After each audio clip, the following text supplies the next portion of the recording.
Anheuser-Busch, the world's most woke beer company, is now selling off its craft brands after losing $30 billion in market capitalization. Then they left Dylan Mulvaney out to hang, just didn't support he, she, whatever that may be. And so they're just getting whacked from all sides, not only the conservative right, but the progressives. Hey, you forgot about Dylan. She's been hung out to dry. She's having to put on her Instagram that she's taking speaking engagements at a college near you. So now Anheuser-Busch is like, oh, geez, we got to stop the bleeding. Oh, let's jettison these craft brands that we've got. Here we go. Let's get into it. Let's talk about which beer companies they're getting rid of and what this looks like. I do enjoy this storyline because it was so ill-conceived to change up the marketing for Bud Light. You got this new person for, Anheuser-Busch and Bud Light. And they're like, Bud Light is not selling well. So we need to reimagine and we need to rethink the direction that this brand is heading in. Let's have a man/woman that has just done her journey of what it's like to be a woman for a year. Let's give her own can. Yeah. What could possibly go wrong with that? And then when that doesn't work out and she's got to go rush off to South America because she's under threat because people are like, I like my Bud Light and you don't belong on the can, right? Because it's just such bad marketing. The whole woke thing just went wildly sideways. And then after Dylan Mulvaney is, out of the picture, people are saying, well, why isn't Bud Light supporting her? What happened? Well, yeah, that's what happened. You tried to, apply woke to something that's not really going to work out. Man, oh man, don't you know they're wishing they just stuck to someone who kind of dug what's up and Bayou Frogs. They're talking about campaigns from Bud Light in the past, right? Instead, this woman comes on and just butchers the marketing with the whole Dylan Mulvaney thing. I mean, horrible, terrible.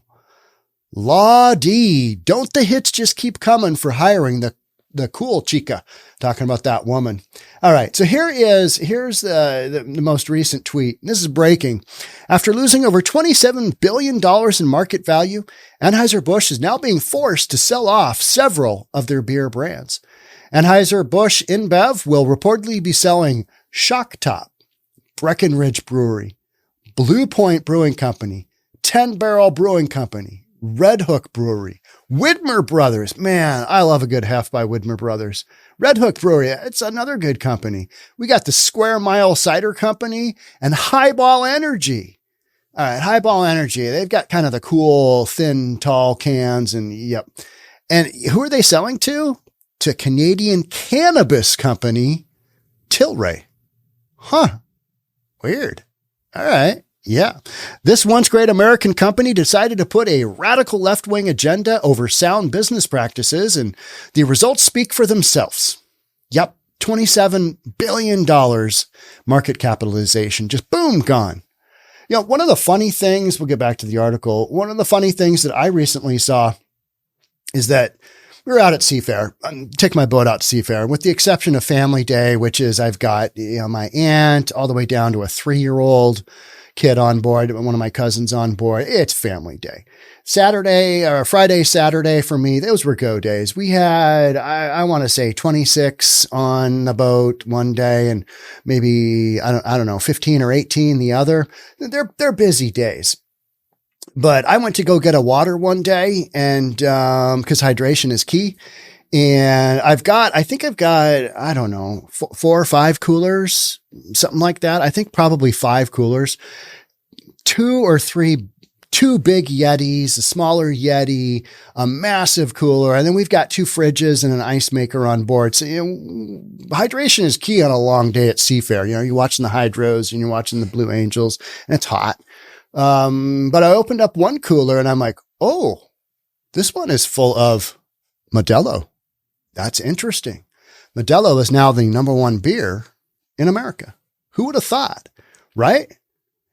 Now, in years past, I would have opened that up. Oh yeah, there's some Bud Light. Cheap American beer. It gets the job done. Hydration is key, right? So, but no longer. I even had a Bud Light on my boat this entire season.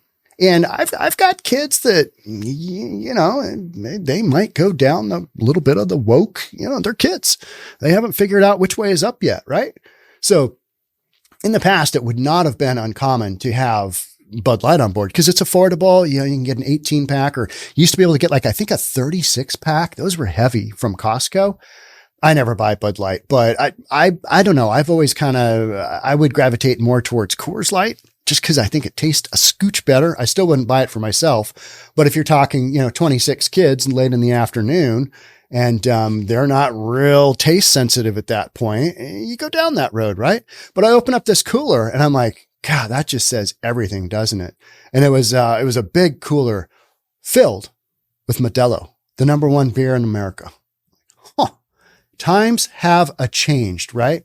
They've changed. And here's where we sit. Isn't that crazy that in a moment like that, one bad marketing move and enough people are like, yeah, don't buy Bud Light. People make fun of you because look at what they did. What a bunch of morons. So the article goes on to say, God bless the America, Alyssa Heinerscheidt. She's the woman who revamped their marketing and put Dylan Mulvaney on a handful of limited beer cans.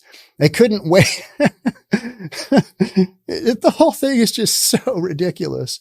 Okay. Then we go on to say there's a legal disclaimer. They're talking about what we're going to read in this article. And this is from Hot Air, and Hot Air is pretty funny. In the interest of full clarity as far as employee trafficking, we at Hot Air do not believe Anheuser-Busch is also selling the employees, as this article implies. Although we do believe Anheuser-Busch might well be desperate enough to try. As this is a cannabis company, maybe they won't mind being sold, but that's entirely up to them. Anheuser-Busch, the article goes on to state, the Anheuser-Busch, the world's largest beer maker, has sold off 8 top craft beer, cider, and energy drink brands to Tilray Brands Incorporated. It's a top Oregon/Pacific Northwest brands 10 Barrel Brewing, part of the transaction, which also includes Anheuser-Busch InBev's Blue Moon clone Shock Top. Shock Top is a good beer. I do not mind a Shock Top. It's pretty good. As well as Breckenridge Brewery, Blue Point Brewing, and Highball Energy. Those are not Pacific Northwest brands as far as I know. A press release states, the transaction includes current employees, breweries, and brew pubs associated with these brands. It didn't mean they're actually selling the employees, clearly. But what it's saying is part and parcel. Yeah, we're jettisoning the whole thing. The purchase price will be paid in all cash, and the transaction is expected to close in 2023. That's a quick deal. I mean, has that been negotiated for a while? Once the deal is closed, it's expected to position Tilray, a weed company, as the 5th largest craft brewer in the U.S. with 5% craft market share, though the brands do not meet the Brewers Association definition of small or craft brewers. But by pure numbers, they're going to have a 5% market share from a weed company.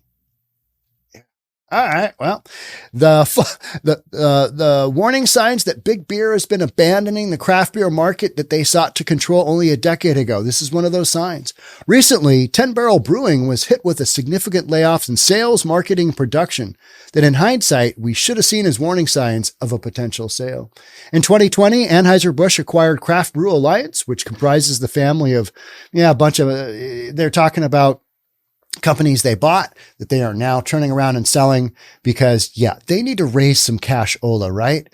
Now, Anheuser-Busch is going to come out and say, well, we made an evaluation and based on our numbers, we're making some adjustments to our product line and we need to, jettison all these companies because we are bleeding out cash. Yeah, they're not going to say that last part, but everything else. In InBev, the parent company of the former light beer juggernaut, had a truly terrible spring. The partnership sparked one of the most talked about marketing furors in recent years, with Bud Light in May losing its spot as the top selling beer in the U.S. to Constellation Brands Modelo. Modelo, folks.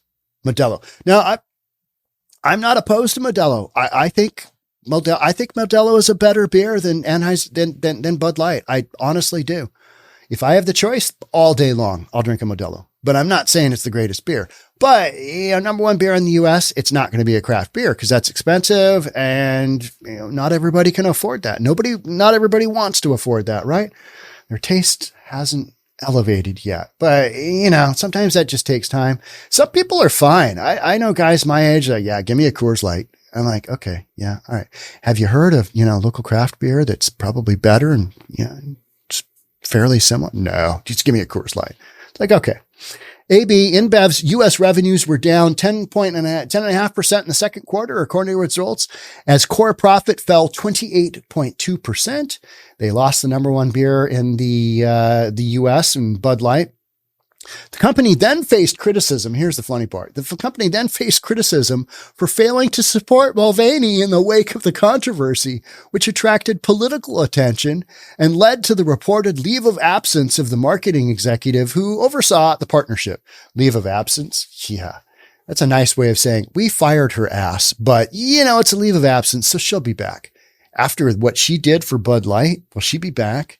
Now, we know you lost $27.5 billion in market capitalization with your little stunt there with Dylan Mulvaney, but we'd like you to come back and we're going to give you a second chance.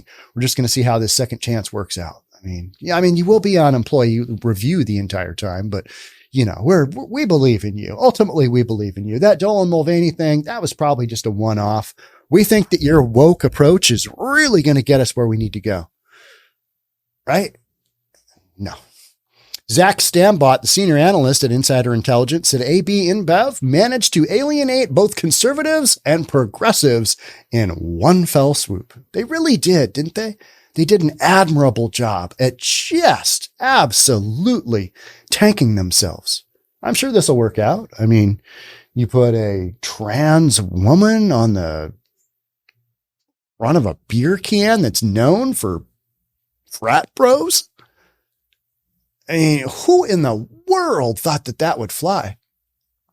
And noted the importance of marketing to a brand which is not a markedly different product from other macro brewed light lagers.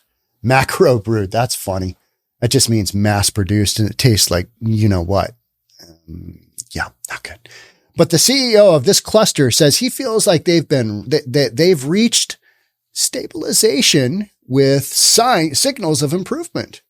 That's what they always say, right? You got to look for the good. You can't come out and say, good Lord, we tanked that one. Man, we blew it on that one. God, I'm not sure if we could do any worse. Could we do any worse possibly in that marketing effort? Nah. Has any other company ever done work? Probably, right? The whole woke thing right now is just so bad. It's so bad. Companies are so intent on going down this woke road, and yet the signs are all there that this may not work out. That may not be the right decision, especially with such an iconic brand as Bud Light. Bud Light, people. Bud Light. Yeah, put a trans woman on there. That'll be fine.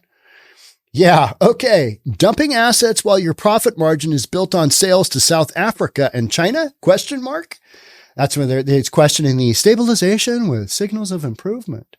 The Thursday earnings highlight that Bud Light declares meant AB InBev underperformed the industry in sales to retailers. In revenue terms, the drop was partially offset by the double-digit growth of its mainstream portfolio in South Africa and Colombia. South Africa and Colombia. That's what they're quoting. That is their stabilization with signs of improvement. Hey, we're doing great in South Africa and Colombia. China was another area of strength. I'm sure it was, with regional volumes up by 11% in the second quarter. Yeah. How's your number one beer in oh, never mind. It's Modelo now. It's Modelo. Modelo. Isn't that crazy? You're in great shape, geniuses. How do you still have a JOB, dude? That's so true. Here's a tweet by Grand Old Patriot. Anheuser-Busch Bud Light reported their quarterly earnings, and it was awful. They missed revenue by $300 million. Oh, that's not good. That's going to leave a mark. Profits are down 28.2. Sales to retailers and wholesalers down 14 to 15%. Lost the top beer spot in America, and the CEO refused to use the word boycott during a 90-minute call. It's not going there. You know what? They really can't. They can't really go there. They can't really recognize that. They need to stand in the pocket, hold tall, and just keep going. And eventually it'll come back. But right now, what we're focusing on is, yeah, that was a massive, massive whack. And it just keeps on going, right? Just this weekend, Billy Bush, an heir to the Anheuser-Busch fortune. That's another good beer, Busch. I did have a Busch Light on my beer. Who brought that? Oh, that is the only thing worse than regular Busch is Busch Light, right? Is there a Busch Ice? Remember when Busch Ice beer used to be a thing? Well, let's just take regular, terrible tasting beer and we'll make it really strong and we'll call it ice. That's awful beer. He was in an interview. Billy Bush was in an interview with TMZ. That should tell you something. And said that Augustus and his other ancestors were rolling over in their graves. And Hot Air ends with, "You think?" Yeah. I mean, this is just some, do you think this might be a Harvard case study in what not to do with the marketing of your brand? No, because Harvard is woke, right? They're just going to ignore it. All the business schools are basically going to ignore this. Oh, the Bud Light controversy? Yeah. I mean, that was a one-off thing. That didn't really have much to do with anything. And, you know, the bottom line of that is that, you know, progress is measured in various terms. It's not absolute. It's like California math. 2 + 2 doesn't necessarily equal 4. You might say it equals 5 and you wouldn't be wrong. And that's how we're going to grade your paper on it, right? That's woke math. You know, this was woke marketing. It did not turn out well. Yeah. Okay. That's all I got for you on this one. The numbers speak for themselves. Get woke, go broke. That's all there is to it. All right. Thanks for being here. I'll catch up with you on the next one. Bye for now.